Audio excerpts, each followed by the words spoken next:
И вновь очередной день наступил, и вновь вы открываете глаза, включаете телевизор, а перед вами сидим мы, Катерина Винокурова, Павел Танин. Это «Утро Якутии» на телеканале «Якутия-24». Всем доброе утро. Доброе утро. 7 октября уже, да? У нас, Мы да, надеемся, 7-й день что 7. октября наступил. Это вторник, и мы очень рады, что вы встречаете его в нашей компании. Сегодня, как всегда, у нас очень много интересной и полезной информации. Это наши постоянные рубрики. Рубрики «Вторник» ожидают вас, интересные гости. Узнаем, как сэкономить на жилищно-коммунальных услугах, сделаем зарядку, узнаем, что прочесть. Да, еще поговорим об одном из праздников, который сегодня отмечается. Ну, не такой прям праздник, что будут народные гуляния. Тем не менее, праздник, призванный привлечь внимание к одной важной вещи, да, в жизни каждого человека. Да. Поэтому об этом мы тоже поговорим с нашим гостем. А совсем скоро узнаем, как лучше распланировать свой день, на какой период времени, конечно же, лучше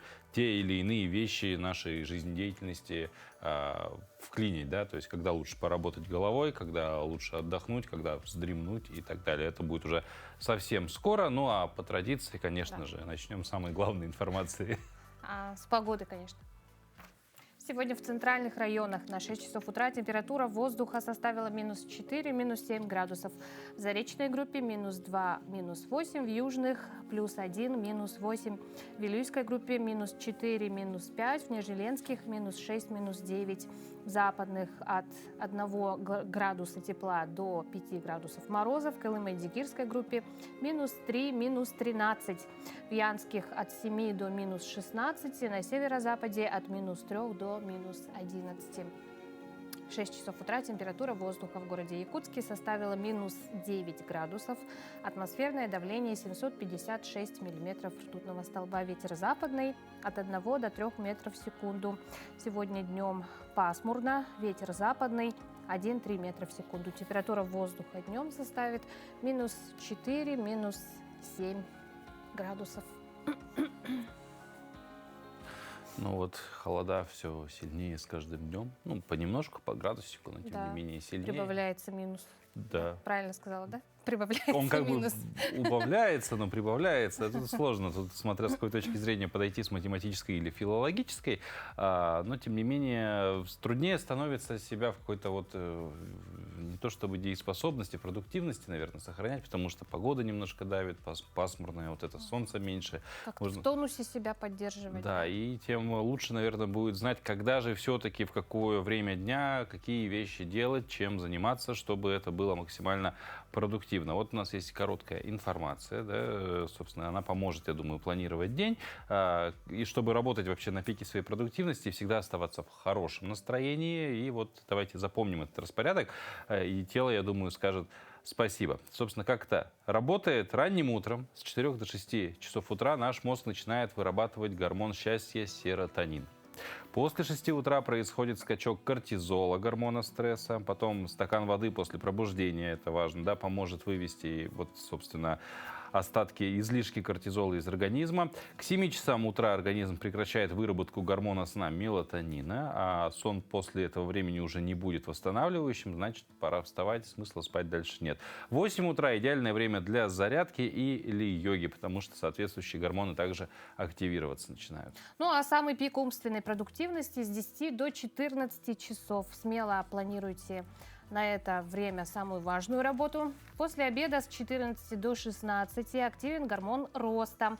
А короткий 15-минутный сон в этот период поможет замедлить процессы старения. А после 17 уровень кортизола падает, и интенсивные тренировки становятся стрессом. Лучший выбор – спокойная прогулка. К 9 вечера тело начинает готовиться ко сну, и снова мелатонин начинает вырабатываться. С 10 вечера до 4 утра происходит полная регенерация организма. Это вот золотое время для восстановления. Так что вот запомните эти временные отрезки, планируя свой день, вот его учитывайте, это будет, думаю, максимально полезно, чтобы, как мы уже сказали в самом начале этой новости, чтобы быть наиболее продуктивным в течение дня. Мне понравилось, что 15 минут в день можно поспать. Там еще... Я думаю, а почему я не старею-то? Там... Раскрыта тайна вечной молодости Кати. Секрет. Но там еще же важен промежуток, что с 2 часов дня до 4 часов вечера, вот А это я вот так и делаю. по 15 минут или Ну, можно и побольше. ты с запасами? Кстати, да. Чтобы если вдруг какой-то день не получится 15, ты вот здесь уже аванс. Можно и 30. Да, чтобы Да. аванс был Да. такой некий. Да. Люкс. Можно вообще часик. А можно Без времени. сразу с 2 даже до 4. И вообще, если есть возможность, почему бы и нет, я считаю. Вот. Ну, советы вот такие. Слушайте их. Ну, вообще, судя по всему, скоро придет время, как мы уже сказали, заниматься активностью утренней в виде зарядки или йоги. Ну, упражнения мы вам сегодня по традиции, конечно, тоже покажем чуть попозже. Ну, а пока нашим коллегам из информационной службы слово передадим. Они расскажут о последних новостях.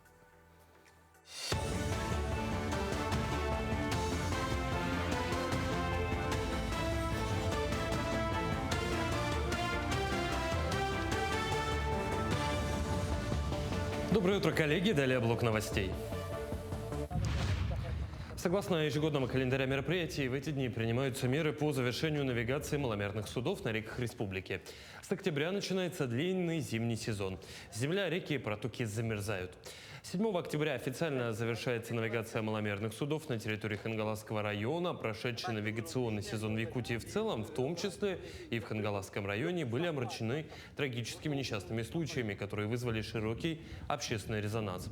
О том, с какими итогами завершается навигация, рассказал инспектор госинспекции маломерных судов Хангаласского района Андрей Сафронов. А то в этом году у нас проведено немало рейдов. В ходе рейдов были выявлены тоже нарушения в отношении правонарушителей. В основном люди нарушают элементарные правила безопасности на водных объектах, то есть это не одевают жилеты. Вот самая первая причина. А в этом году случаи были падения за борт людей у нас в селе Чкалове. И вот буквально на днях у нас в селе Булганхтати было. 7 октября 2025 года для маломерных судов у нас навигация закрывается. Так что попрошу судоводителей ограничиться пользованием маломерными судами. Якутск в октябре этого года примет окружной этап Всероссийской общественной премии «Гордость нации». Ежегодный конкурс от Ассамблеи народов России отмечает вклад граждан и организаций в укрепление межнационального согласия. Победители представят Дальний Восток на федеральном уровне в Москве. Отмечу, что в 2024 году якутское детское издательство «Кескил» уже становилось лауреатом этой престижной премии. В прошлом году меня представили к конкурсу как руководителя детского издательства «Кескиль» имени Николая Егоровича Мординова в номинации, связанной с освещением этой темы. Но наше издательство занимается очень давно, буквально с дня своей организации, вопросами патриотического воспитания детей и молодежи. В прошлом году была отмечена наша работа, это организация и деятельность медиашкол «Кескиль» в Республике Саха-Якутия. В Общественной палате России предложили ввести обязательную маркировку для продуктов с высоким содержанием сахара и трансжиров.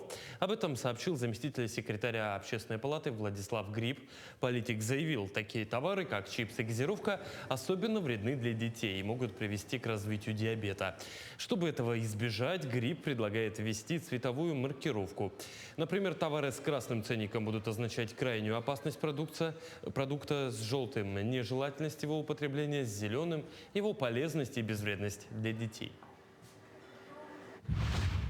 В Якутске проходит 14-й Свято-Иннокентьевский духовно-просветительский форум, объединивший более 200 студентов республики. Мероприятие, посвященное 155-летию епархии, фокусируется на духовном наследии святителя Иннокентия, традиционных ценностях и самореализации молодежи. Центральным событием форума стала презентация фотовыставки «Эвенское лето. Миссионерская экспедиция в Арктику». Этот социально-просветительский проект Якутской епархии был реализован в Момском районе, в поселке Сосыр, где впервые в истории были проведены православные богослужения на якутском и русском языках.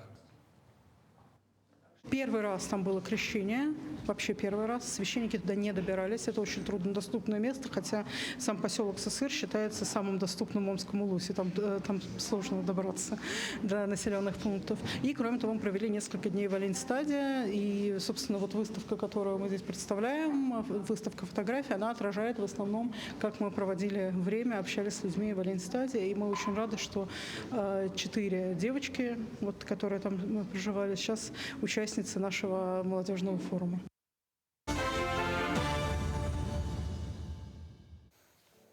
Доброе утро. Мы продолжаем наш эфир.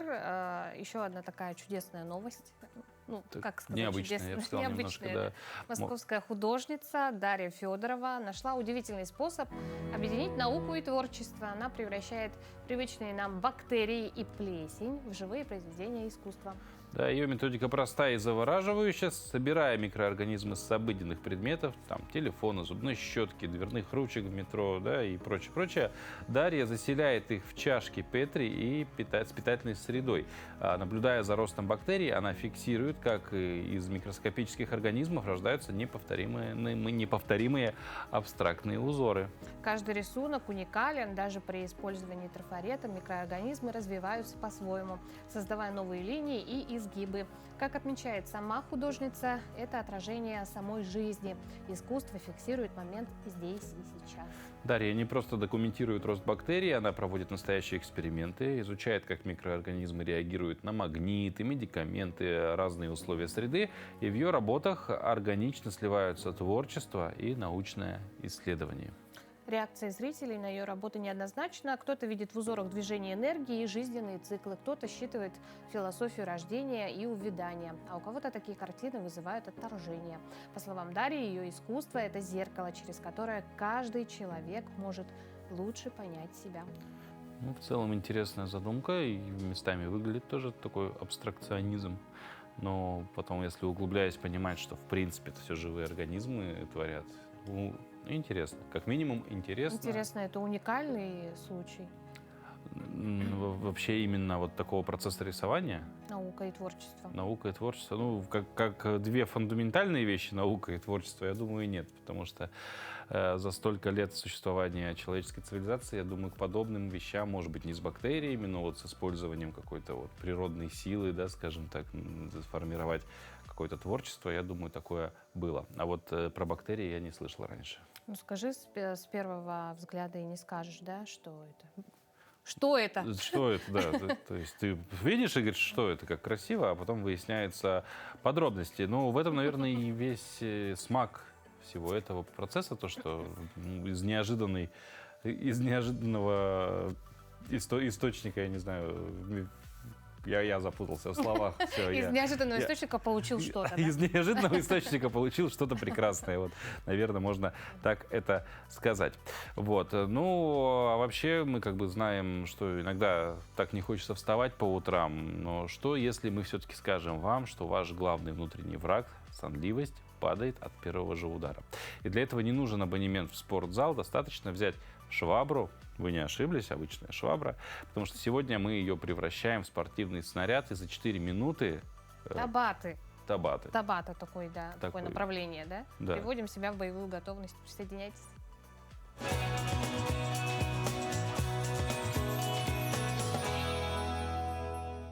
Доброе утро, наша любимая республика. Сегодня мы начнем с зарядки. Так, берем швабру. У нас будет сегодня тренировка табата, да, то есть мы 20 секунд делаем, 10 секунд отдыхаем.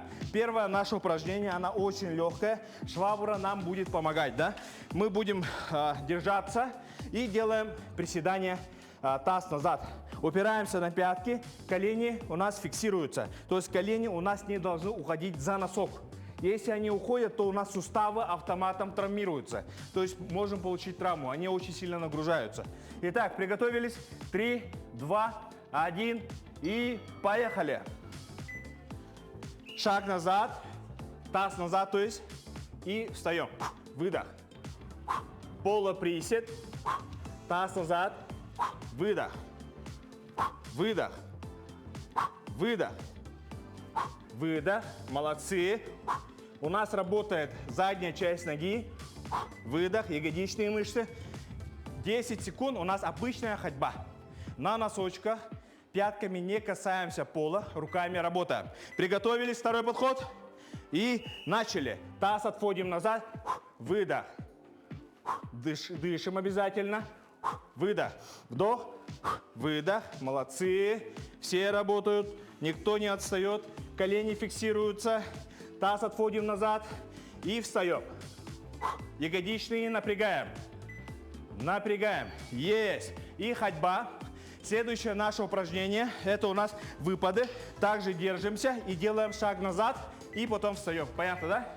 Приготовились с левой ноги. Только левая нога. Только левая нога. Когда встаем, выдох. Вдох, выдох. И тут вот у нас уже помогает швабра. То есть если мы физически не можем делать это упражнение, то у нас швабра помогает. Есть. Так, отдыхаем 10 секунд на носочках. Теперь поменяем ногу. Приготовились. 3, 2, 1. Шаг назад и встаем. Шаг назад и встаем. Передняя нога 90 градусов на нижней точке. Задняя нога у нас прямая. Дышим. Выдох. Выдох. Есть. Шагаем на месте. Шагаем. Так, следующее наше упражнение. Такие же выпады, но чуть усложненный вариант. Сейчас покажу. Поехали. Все вместе. Шаг назад и потом колено вверх. Шаг назад, вверх. Вдох, выдох. Вдох, выдох. У каждого своя скорость.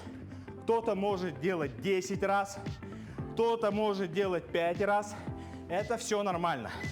Самое главное, технику соблюдаем и побольше движений. Мы вообще должны стараться максимально двигаться. Если мы перестаем двигаться, наш организм автоматически начинает стареть. А нам этого не надо. Вот. Мы должны тренировать ноги, руки, грудные мышцы. Слегка. Вот. Дома тоже можно тренироваться. Выдох. Выдох. Есть. Шагаем на месте. Шагаем на месте. Есть. Так, все вместе давайте сделали вдох на носочках и выдох. Восстанавливаемся. Чем чаще мы дышим, тем у нас организм быстрее восстанавливается. Еще раз. Еще раз. И в конце каждой тренировки мы обязательно должны делать растяжку наших мышц. Если мы не растягиваем, у нас мышцы на следующий день будут болеть. Понятно, да? Берем швабру, делаем наклон в левую сторону и удерживаем 5 секунд. Раз, два, три, 4, 5. В другую сторону. Раз, два, три, 4, 5. Наклоняемся.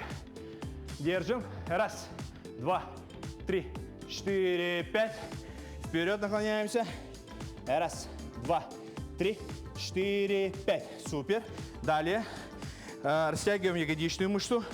Одну ногу кладем на колено и таз отводим назад. У нас тут прорабатывается, растягивается максимально ягодичная. Держим 5 секунд. Раз, два, три, 4, 5. Поменяли. Так. Таз отводим назад. Ой. Ага. И держим. Раз, два, три, 4, 5. И давайте еще раз наклоняемся, таз отводим назад, растягиваем полностью ягодичные и держим. Раз, два, три, 4, 5. Молодцы. Еще раз потянулись вверх. Вдох на носочках и выдох. Похлопали друг другу. Удачного заряженного дня. Всем пока. Спасибо Гаврилу за столь энергичную зарядку. Я думаю, все проснулись, даже те, кто ее не делал. Ну, а мы переходим к делам житейским. Да, потому что как бы ничто не отменяет того, что мы живем в домах, да, у нас есть жилища, и это тоже накладывает какой-то содержательный вопрос в нашей жизни. Вот представим ситуацию, такая достаточно типичная, кстати. Вы спешите на работу, лифт не работает. Хотите принять душ после тяжелого дня, из крана течет только холодная вода. Знакомо? К сожалению, да, подобные бытовые проблемы — часть жизни многих жителей многоквартирных домов. И каждый раз мы задаемся одними и теми же вопросами. Кто же виноват? Куда нам пойти пожаловаться? И как заставить управляющие компании выполнять свою работу, в конце концов. Сегодня у нас в гостях Денис Винокуров, заместитель руководителя управления государственного, строительного и жилищного надзора республики. И он поможет нам разобраться во всех этих вопросах. Денис, доброе утро. Доброе утро. Спасибо, что посетили нашу студию. Да.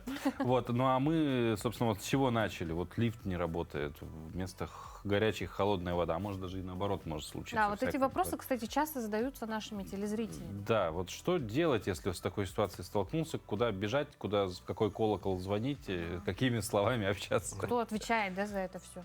Да, вот если у жильца в многоквартирном доме случились проблемы с содержанием общего имущества, с предоставлением качественных коммунальных услуг, в первую очередь ему необходимо позвонить по телефону аварийно-диспетчерской службы. Аварийно-диспетчерская служба у нас должна работать в круглосуточном режиме и осуществлять повседневный контроль за устранением каких-либо неисправностей и повреждений на внутридомовых инженерных сетях, обеспечивать безопасность граждан при возникновении каких-либо аварийных ситуаций. Номера телефонов аварийно-диспетчерских служб, они должны быть размещены на информационных стендах в подъезде многоквартирного дома. Также они указываются в платежных квитанциях ежемесячно, которые выставляет управляющая организация. Также номер телефона можно найти онлайн на сайте Государственной информационной системы жилищно-коммунального хозяйства. Это вот по адресу dom.gosuslуги.ru. Либо же сейчас активно граждане стали пользоваться мобильным приложением госуслуги.дом, через которую можно как раз-таки подать в оперативном режиме аварийную заявку путем созвона со своей аварийной диспетчерской службы. И эта заявка будет видна самому жильцу, то есть он может оперативный контроль осуществлять. Ну, вот как раз-таки про контроль, в том числе, вот современные технологии нам помогают, да, мы можем заявку через приложение оставить, она, естественно, зафиксируется. Тем не менее, большинство людей, мне кажется, до сих пор еще не привыкли к такому нововведению, по телефону отзваниваются и так далее. Это вот как правильно написать и зафиксировать жалобу так, чтобы ее нельзя было проигнорировать? Зафиксировать жалобу необходимо через диспетчера аварийной диспетчерской службы, то есть он должен принять вашу заявку, сообщить вам ее номер, также установленные регламентные сроки, в течение которых данная неисправность должна быть устранена. Если человек подает жалобу в письменном виде, то, конечно же, здесь надо будет получить номер и дату входящего. При таких обстоятельствах у управляющей организации не будет какой-либо возможности отлынить, не устранять данную заявку. Ну вот вернемся к тем вопросам, таким как поломка лифта, отсутствие горячей воды, да? Есть какие-то определенные сроки, в которые должна управляющая компания вот решить эти проблемы, вот такие ситуации? По каждой поломке, по каждой неисправности установлены регламентные сроки, они не подлежат произвольной трактовке. То есть, например, вот в части неисправности лифтового оборудования ее должны устранить в течение 1 суток. Так, если у вас аварийная ситуация с горячим водоснабжением произошла, то локализацию должны обеспечить за 30 минут с момента подачи заявки либо обнаружения неисправности, а устранить саму проблему и обеспечить вам качественное горячее водоснабжение в течение не более 3 дней. Ну а вот в случае, если обращение не приводит к решению проблемы вообще, то есть вроде бы все, и сроки уже все выходят, куда идти дальше, в какую инстанцию обращаться выше, чтобы уже на управляющую компанию как-то повлияли, и что с собой может быть необходимо иметь, чтобы не с пустыми руками А вот прийти? уже когда край настал, да? Да. Ну, в случае, если управляющая организация бездействует и не устраняет в установленные регламентные сроки неисправность, тут, конечно же, надо обратиться в надзорные органы. Например, по неисправности лифта, если не осуществляется надлежащее техническое обслуживание и текущий ремонт, подаете жалобу в адрес Управления государственного строительного и жилищного надзора. В случае, если нарушения будут выявлены, выдается предписание в адрес управляющей организации со сроками устранения данного нарушения, и виновные лица привлекаются к административной ответственности. Здесь бы я еще вот хотел бы порекомендовать жильцам, в случае, если у вас произошла поломка лифтового оборудования, либо если вот горячее водоснабжение ненадлежащего качества вам предоставляется, написать еще и досудебную претензию в адрес управляющей организации. Таким образом, вы можете взыскать причиненный вам моральный либо материальный ущерб. А вот как правильно составить жалобу, да? Достаточно просто написать, что меня не устраивает, либо приветствуются какие-то фото, видеоматериалы, доказательства какие-то. Ну, конечно же, просто указать, что какая-либо неисправность этого будет, наверное, недостаточно. Здесь вот желательно более подробно расписать суть жалобы, зафиксировать какие-то даты, сроки, в течение которых управляющая организация бездействует. Здесь еще, в принципе, можно вместе с председателем совета многоквартирного дома составить, например, акт о том, что лифт у вас не работает с какой-то даты. Данный документ будет не только подтверждать факты бездействия управляющей организации, но еще и послужит основанием для будущего перерасчета платы за текущий ремонт лифта. Вот говоря про плату, как раз-таки подобрались к вопросу о начислениях. Да, ежемесячно все-таки жильцы оплачивают за, собственно, содержание общедомового имущества, услуги управляющих компаний. А вот там часто приходят огромные суммы достаточно. И вот как понять, как проверить, что не насчитано ли там чего-то лишнего и так далее? Да, ну здесь вот жильцам необходимо в первую очередь также обратиться в адрес своей управляющей организации. Ну, сперва можно, например, получив квитанцию, позвонить, либо же направить какое-то сообщение через электронную почту управляющей организации для того, чтобы получить какие-либо разъяснения по каждой строке вашей платежной документации. Если вы не получили каких-либо исчерпывающих ответов, необходимо в письменном виде обратиться в адрес управляющей организации, где поставить, например, вопросы, по какой причине такие начисления у вас произошли, кем и когда были установлены данные тарифы, например, да, сверить вашу жилую площадь, потому что у нас расчеты, исходя из жилой площади, исходя из утвержденных договором управления тарифов, осуществляются. И тут порекомендовал бы жильцам также ознакомиться с нормативными документами, с договором управления в первую очередь. И изучив все эти документы, у вас будет уверенность в общении с управляющей организацией, и вы сможете защитить свои интересы. Леонид, спасибо большое за консультацию. В прямом смысле, по-другому назвать ее не могу. Очень полезная информация, потому что затрагивает, наверное, всех и каждого жителя нашей республики, потому что все-таки квартирных домов у нас больше, мне кажется, чем частных. Да. Спасибо, хорошего вам дня, успехов в вашей работе. Спасибо. Вам также. Вот. Ну, вот приходит нам квитанция за жилищно-коммунальные услуги, да, и суммы в них порой заставляют задуматься, а можно ли вообще платить меньше. Оказывается, можно, и для этого не нужно жертвовать комфортом. Мы подготовили простую и понятную инструкцию по экономии на коммунальных платежах. Разберем самые работающие способы, которые помогут вашему семейному бюджету. Анна с мужем и 2 детьми живут в двухкомнатной квартире. В месяц по счетам платят порядка 8 тысяч рублей, включая свет, воду и отопление. Квартплата ежегодно растет, и, как всякая семья, пара думает, как и на чем можно сэкономить. Недавно на кухонный смеситель глава семейства установил аэратор, другими словами, распылитель, который разделяет струю на множество мелких. И даже при небольшом напоре получается довольно сильный поток воды. По заверениям производителей, экономия экономия расхода воды может достигать до 70% в месяц. Итак, я решила провести эксперимент. Набрала воду в ванной с крана без аэратора. А сейчас я наберу воду за то же самое время, за 10 секунд, с аэратором в баночку. Итак, я включаю одновременно воду и секундомер.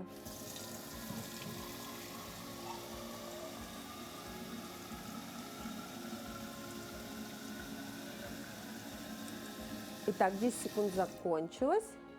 Вот столько у нас набирается с крана с аэратором за 10 секунд, а столько с крана без аэратора. Посмотрите, какая экономия воды.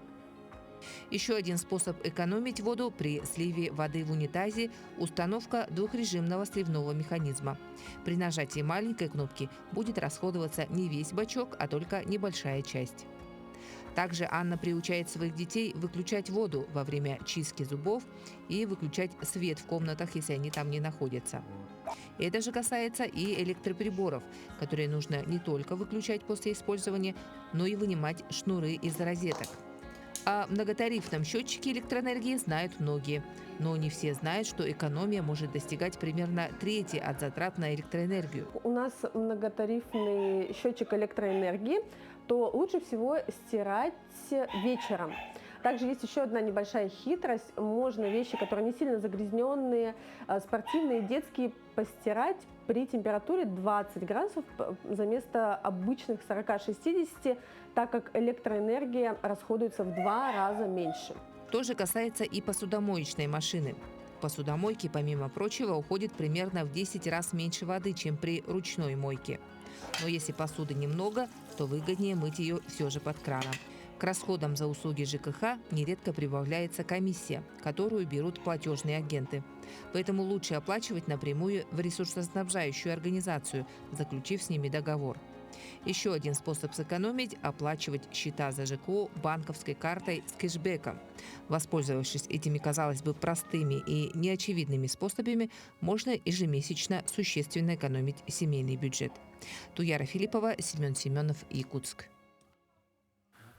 Ну а сегодня 7 октября, и как и любой день календаря, какими-то знаменательными датами, естественно, он отмечен. Например, вот то, о чем мы говорили в самом начале программы, то, что ожидаем мы гостя по очень важной теме, с которой сталкивается каждый человек в этой жизни, потому что сегодня отмечается день беременных, да, в связи с этим совсем скоро в нашей студии будет врач-акушер-гинеколог, мы поговорим, да, про этот очень важный процесс дарующий жизнь.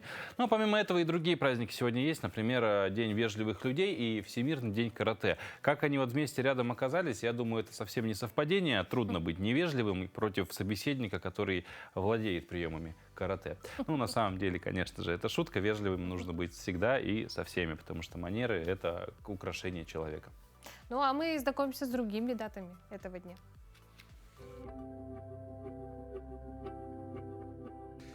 На календаре 7 октября.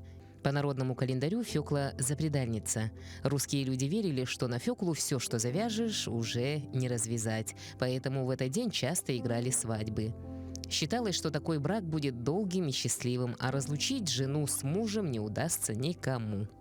А вот девушки гадали на замужество, несли в баню калачи и ждали, кто прикоснется к руке.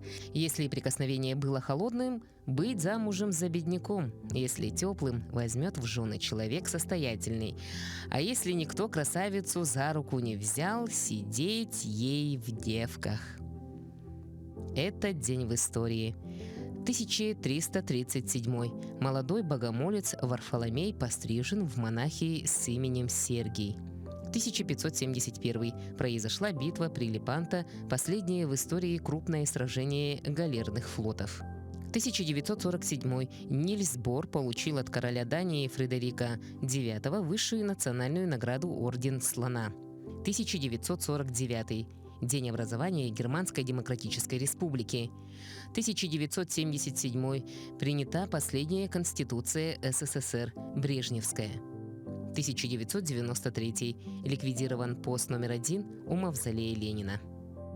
В этот день родились Нильс Бор, датский ученый, физик, нобелевский лауреат. Паулина Алькантара, испанский футболист филиппинского происхождения. Николай Рабинович, советский дирижер и музыкальный педагог. Владимир Путин, российский государственный и политический деятель, президент России. Максим Троньков, российский фигурист, двукратный олимпийский чемпион, тренер. Именины сегодня отмечают Андрей, Василий, Виталий, Владислав, Галактион, Давид, Павел, Сергей, Степан и Фёкла. А сегодня еще один особенный день, ну, о котором мы уже говорили, да, говорим уже сколько минут. Отмечаем мы сегодня День беременных. Это повод поговорить о самом важном – здоровье будущих мам. Да, каждый день миллионы женщин переживают удивительное приключение, ожидание малыша. Это время наполнено и радостью, и тревогой, и множеством вопросов, конечно же. И чтобы развеять сомнения, поделиться экспертными советами и подарить уверенность будущим мамам, сегодня в нашей студии Сардана Такырова, врач-акушер-гинеколог. Сардана, доброе утро. Доброе утро. Вот. Ну, с чего лучше вообще начать подготовку к беременности? На что в первую очередь стоит обращать внимание? Потому что мы живем уже в эпоху такого осознанного, да, существования, поэтому к таким вещам тоже люди начинают как-то заблаговременно подготавливаться. Готовиться, конечно. Да. Да, конечно, я считаю, что каждая беременность должна быть запланирована. И в первую очередь это, конечно, не только состояние здоровья, какие-то анализы и так далее, да, а в первую очередь пара должна быть готова сама психологически, во-первых, да, материально-бытовые условия должны быть соответствующие, да, то есть они сначала должны для себя решить, вот, и, соответственно, уже начать готовиться. Желательно, конечно, начать планировать с врачом, не самостоятельно, да, потому что могут быть какие-то индивидуальные особенности. Даже те же анализы, они назначаются индивидуально, да, для кого-то там совсем какой-то минимум понадобится. Если есть какие-то особенности по состоянию здоровья и так далее, то врач назначит уже все индивидуально. Обследование, лечение и так далее, да. Вот. Также, конечно, нужно модифицировать образ жизни. Рекомендуется конечно, здоровый образ жизни, да, и даже помимо этого добавить там нагрузки, да, потому что это тоже все влияет в целом на здоровье и на зачатие. Но ведь какие-то исследования нужно проходить не только женщине, но и мужчине, да? Да, конечно, обязательно. Вот упомянули, что они разные бывают, в принципе, для каждого человека Да. отдельно. То есть вот разным мужчинам разные могут назначить, женщинам, а есть какие-то, условно, базовые, которые Общие, назначаются, да, общие в любом случае. В целом, если, например, у пары нету никаких проблем, не было там никаких заболеваний, да, и неудачных попыток беременности, просто вот они впервые решили забеременеть, да, тогда это просто минимальный набор клинических анализов, общий анализ крови, биохимический анализ, там, обследование у терапевта, такое вот минимальное, чтобы посмотреть, просто для себя проверить, да, во-первых, нет ли каких-то проблем со здоровьем. Также это клинический минимум по инфекциям, как и везде, да, даже когда мы на работу устраиваемся, сдаем определенные анализы, да, клинический минимум, те же анализы тоже сдаем, если нету, да, свежих. Вот, и группа крови и резус-фактор обязательно. А на каком сроке вы бы рекомендовали встать на учет? Вообще рекомендуется стать на учет до 12 недель, да, потому что 12 недель у нас назначается биохимически комбинированный скрининг с УЗИ. Я думаю, что оптимальный срок – это где-то примерно 6-7 недель, потому что я сама лично рекомендую УЗИ делать не раньше этого срока. Да, в основном женщины встают на учет, когда уже прошли УЗИ, подтверждающие беременность. А раньше этого срока УЗИ делать я не рекомендую всем подряд, только по показаниям, если есть какие-то жалобы. Поэтому примерно в сроке где-то 6-7 недель. А вот вообще про УЗИ, скрининги, почему они вот так важны? Их же часто достаточно делают в процессе беременности. Да, у нас вообще сейчас по приказу скрининговых УЗИ, именно вот которые мы называем скрининговые, их всего 2. Это в сроке 12-14 недель и сроки 20-22 недели, да, потому что в этих сроках мы можем выявить какие-то проблемы с беременностью. Да. Вот самый, я бы сказала, важный скрининг – это первый скрининг, который проводится в сроке где-то от 11, в среднем 12 недель, но есть такой диапазон с 11 по 13 неделю. Это не только УЗИ, также проводится биохимический скрининг, то есть берется анализ крови, по которому можно выявить возможные какие-то хромосомные патологии у плода, да? Вот. А также сейчас современные у нас методы диагностические позволяют определить также прогноз по беременности. То есть даже можно выявить риск развития преждевременных родов, риск развития преэклампсии. Да? То есть уже, соответственно, врач, опираясь на эти анализы, может предотвратить вот эти осложнения беременности. И второй скрининг — это уже в сроке 20-22 недели. Да? Здесь мы уже смотрим анатомию плода более подробно, смотрим состояние плаценты и так далее. Вот все остальные УЗИ, в том числе 30 недель, это уже дополнительно, когда мы смотрим уже просто в динамике, ну, состояние, естественно, ребенка, плаценты, кровотока, течение беременности. Сардан, ну вы в начале разговора упомянули, что допустимые физические нагрузки, да, для беременных. Какие это нагрузки? Естественно, ты не пойдешь в зал, да, заниматься фитнесом. Что допустимо? Здесь, да, физические нагрузки, они у нас не только допустимы, но и рекомендуются. Вообще, я бы всем беременным рекомендовала максимально постараться сохранять физическую форму во время беременности, да, потому что все-таки нужно думать о дальнейшем восстановлении, плюс сами роды — это тоже такой достаточно процесс, связанный с физической нагрузкой, да, и у нас порой бывает, там, женщины, они даже там не могут перевернуться, там какие-то телодвижения сделать. Вот. А у нас сейчас приветствуется такое более свободное положение в родах, да, когда женщина может вставать, принимать вертикальное положение, переворачиваться на бок там, и так далее. Да? Вот, поэтому нужно стараться не прибавлять слишком много в весе, то есть все равно за калорийностью продуктов тоже надо следить. Вот. А нагрузка, она, конечно, зависит от исходного состояния. Да? Например, если женщина никогда в жизни не занималась спортом, конечно, естественно, она не начнет с какими-то там, ну, такими более выраженными нагрузками, да? Себя занимать. Ну, это должна быть хотя бы йога, пилатес, можно плавание. Да? Плавание очень полезно для беременных. Вот, если женщина сама физически очень развита, если она, допустим, вне беременности занималась профессиональным спортом, естественно, она может позволить себе даже более серьезные нагрузки, но нужно, конечно, ориентироваться на свое состояние, не реагирует ли на это как-то тонус, не появляется ли, да, ну, матка как реагирует, ребенок. Вот, по состоянию своему смотреть.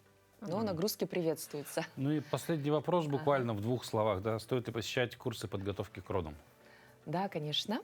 Потому что вот я всегда говорю, да, что знания и методы саморелаксации, помощи, да, дыхания, это уже даже относится к немедикаментозным методам обезболивания. То есть женщина, которая подготовлена, она даже требует в родах меньше каких-то искусственных, медикаментозных методов обезболивания. Да? То есть она может сама себе помочь, и ребенку, и, соответственно, требуется меньше каких-то вмешательств. Вот. И в целом даже удовлетворенность от родов будет лучше, больше. Благодарим вас, Сардана, что ответили на все интересующие нас вопросы, хотя много чего не успели. Есть повод еще раз посетить наш эфир. Спасибо. Вам хорошего дня и, конечно, отличной плодотворной работы. Спасибо. Вот, ну, говорят, утро — это лучшее время, чтобы зажечь новую идею или получить тот самый зеленый свет на свои мечты. Сегодня в нашей книжной полке удивительная книга от человека, которого все знают как голливудскую звезду, но это не про Голливуд, а про жизнь. Сборник истории, уроков и дневниковых записей, которые учат нас не бояться сказать «да» своим возможностям. Как отличить свой зеленый свет от чужого красного? Давайте искать ответы в этой книге.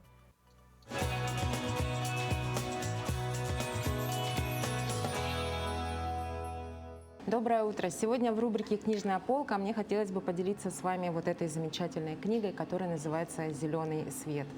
Как оказалось, Мэтью МакКонахи обладает не только лицедейским талантом, но еще и даром слова.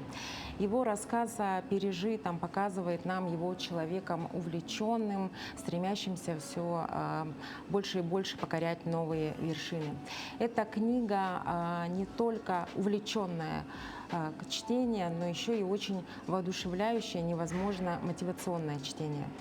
Став на рубеже веков звездой романтических комедий, МакКонахи решил переломить судьбу и реализоваться как серьезный драматический актер. Он рассказывает о том, чего ему стоило это решение, и о других судьбоносных решениях в его жизни. Эта книга состоит из дневниковых записей, и написана она в хронологическом порядке, и, разумеется, она начинается с самого детства. И вот что он пишет. Я младший из 3 братьев, сын родителей, которые дважды разводились и 3 раза вступали в брак друг с другом. Вот так начинает МакКонахи, и его автопортрет далее обрастает еще более ошеломляющими фактами. Начнете читать, сразу это отметите. Это книга о том, как ловить «да» в мире полном «нет» и как распознать то самое «нет», когда на самом деле оно оказывается «да». Как осознать, что на самом деле желтое и красное в конце концов становится зеленым. Конечно, здесь можно долго рассуждать и спорить о том, насколько пригодится человечеству эта книга под названием «Зеленый свет», но точно я уверена в том, что тот, кто прочтет эту книгу, найдет в ней массу ценных уроков. Более того, таких благодарных читателей, я уверена, будет очень и очень много. Поскольку эта книга не о кино, а о жизни, она не о кинозвезде, а о человеке, не только о МакКонахи, но и обо всех нас с вами. Таких жаждущих, увлеченных, ранимых и терзаемых, спотыкающихся, падающих, но не сдающихся. Приятного чтения! А у каждого ребенка есть своя собственная книга талантов, и чтобы она не стояла на полке, а была наполнена яркими иллюстрациями и захватывающими сюжетами, нужны дополнительные страницы. Именно их и предоставляет алданским школьникам Центр дополнительного образования. С началом учебного года здесь открылись новые главы, добавились современные секции, где каждый может стать автором своей удивительной истории. После полудня в Алданском центре дополнительного образования становится оживленно и шумно. Уроки в школах закончились, и наступает время увлечений. В шахматном кружке разворачиваются настоящие баталии. В соседнем кабинете располагается мультстудия. Здесь будет создано немало познавательных роликов, а пока ребята разрабатывают эмблему своей творческой группы. Полным ходом идет процесс в студии графического дизайна. Над нанесением печати на футболку Роман трудился около получаса. Обновку примерил сразу же. Первая группа второгодников, второй тоже второгодник, третий первогодники. Сейчас почти 300 детей есть. Студия графического дизайна была открыта в центре в прошлом учебном году. Володя Кузнецов начал осваивать это искусство с нуля. Создание визуальных образов увлекло школьника сразу же, и сейчас он справляется с задачами повышенной сложности. Я занимаюсь созданием для футболки надписи, Занимаюсь векторной графикой и ростовой. Делаю проект на конкурс. С наступлением учебного года к действующим на базе центра кружкам и секциям добавились новые направления. Вокально-инструментальный ансамбль «Ритм» сразу завоевал популярность у юных меломанов. Пока здесь идут только индивидуальные занятия. Ученики лишь осваивают игру на инструментах. А наиболее интересны школьникам гитара, барабаны и фортепиано. Весьма востребованной у ребят стала медиастудия. Она была открыта на средства, полученные по грантовому проекту благотворительного фонда Тимченко «Среда возможностей». Мы с ребятами уже посетили экскурсию в Якутск, в IT-парк. Побывали в IT-парке, побывали в драйве. Также дети там обучались у профессионалов по фотографированию, по созданию блогов. Этот конкурс «Среда возможностей» включает 3 этапа. Мы сейчас проходим первый этап и как раз отчитываемся в эти дни по первому этапу. Если наш отчет удовлетворит экспертную комиссию, то мы пройдем на 2-й этап. На базе Алданского центра доп. Образования действуют более 20 кружков и секций. В настоящее время педагогическим коллективом реализуется проект «Семейный круг», направленный на организацию интересного досуга детей и родителей. Педагоги центра проводят тематические мастер-классы. У нас были мастер-классы по рисованию мандал, потом по созданию игрушек. В целом, общий охват школьников системой дополнительного образования составляет более 600 человек. Филиалы центра работают при школах Тамота, Нижнего Куранаха и Ленинского, а также в отдаленных селах Хатыстыре и Кутане. Татьяна Вахнина, Сергей Шипачев, Александр Лукин, Алдан. Что, теперь самое время, пожалуй, узнать о последних событиях, которые у нас произошли. ну, вообще, Якутии, в принципе, да, в Якутии, за ее пределами местами где-то, поэтому о них нам расскажут наши коллеги из информационной службы.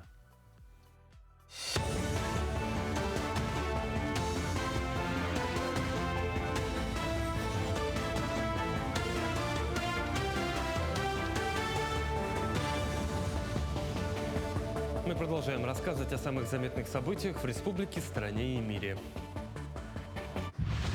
Впервые форум «Молодой специалист-строитель будущего» стартует в Якутске. Мероприятие будет проходить в течение 2 дней, 7 и 8 октября. Проект направлен на поддержку и развитие молодых кадров из строительной отрасли, призван объединить будущих и текущих профессионалов. Организаторами выступают Минстрой страны. Форум проводился уже в 33 регионах. Более 36 тысяч человек по всей стране присоединились к участию. Из них более 22 тысяч – это студенты. Форум построен как открытая площадка для взаимодействия между студентами, строительными компаниями и образовательными учреждениями.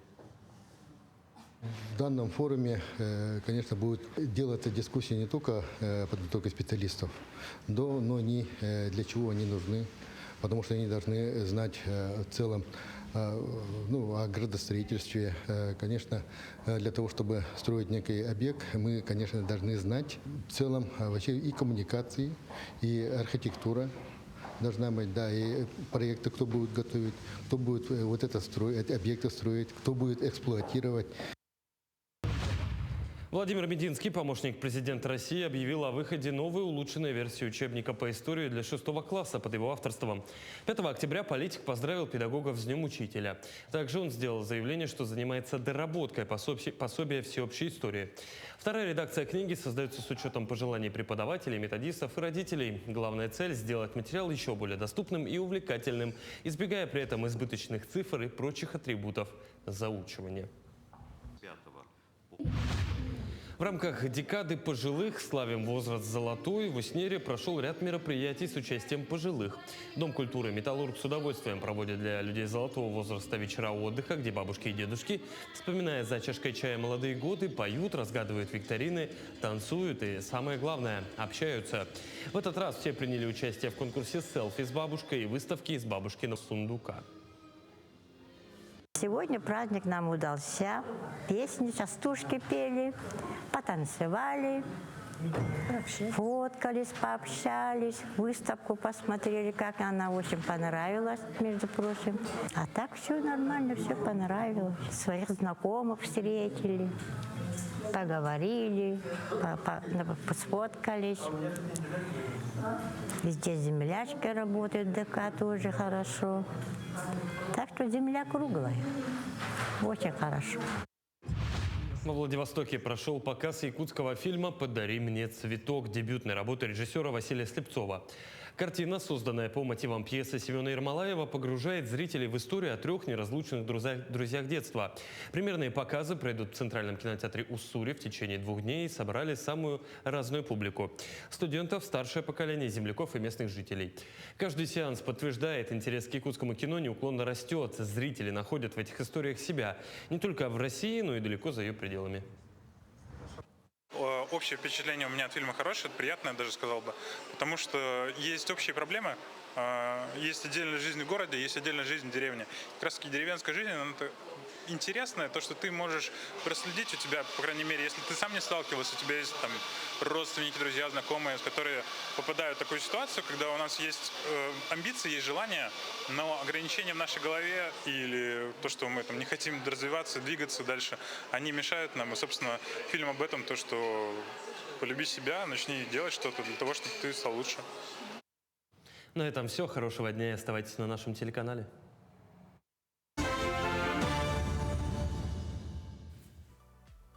Вот мы приближаемся к моменту, когда у нас уже гормон сна полностью выветрится, ну, судя по тому, что мы рассказывали в самом начале. Но с улыбкой мы закончим наш эфир, потому что наш эфир вместе с этим тоже подходит к концу. Вот говорят, что собака – это друг человека, а школьник из Владивостока Богдан Елизаров доказал, что друг может быть еще и лучшим спарринг-партнером. Его лабрадор по кличке Зак помогает ему отрабатывать приемы бразильского джиу-джитсу. Все началось с шутки. После обычных тренировок Богдан приходил домой и в легкой форме пробовал изученные приемы на своем питомце. Со временем это переросло в необычные видеоуроки, где пес, одетый в специальное кимоно, стал главным напарником. Вот, тренируются вообще где угодно, даже на крыше дома. А первый же ролик, где Богдан показывает на Заке прием бейсбола, удушение предплечьем, стал вирусным, набрал больше 1 миллиона просмотров. Успех, соответственно, вдохновил пару на продолжение. Сам Богдан занимается джиу-джитсу уже 3 года и признается, что мечтает о мировой славе и участии в медийных проектах. А его верный лабрадор Зак, кажется, уже стал звездой интернета. Так что теперь у бразильского джиу-джитсу есть самый преданный пушистый последователь. Как нам пришла в голову идея отрабатывать на собаке,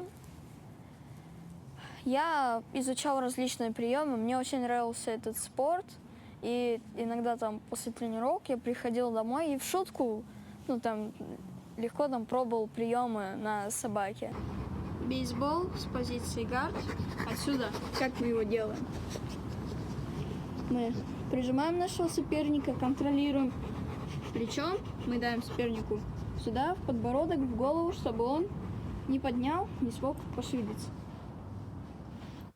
Несколько лет, по-моему, насколько я знаю, уже Богдан занимается, да, продвижением вот как раз-таки. Продвижением не знаю. Я вот честно скажу, мне попадалось его видео в социальных сетях, я смотрел. Меня больше всего восхищает сам пес. Потому что он просто его вот делайте там со мной что хотите, ему там лапу поднимают. Видно, что да. силы нет, просто именно позиционно показывают, то есть силу к собаке не применяют, но он просто вот так. Да, он все понимает. Как какой он хотите счастливый, меня. да? Да. Какой счастливый. Действительно, какой хороший тандем. Да. Пусть таких тандемов будет больше. В вашей жизни в том числе. Поэтому мы желаем вам хорошего дня. На этом мы заканчиваем. Завтра вновь встретимся, встретим завтрашний день. Но на сегодня просто улыбайтесь. Отличного настроения.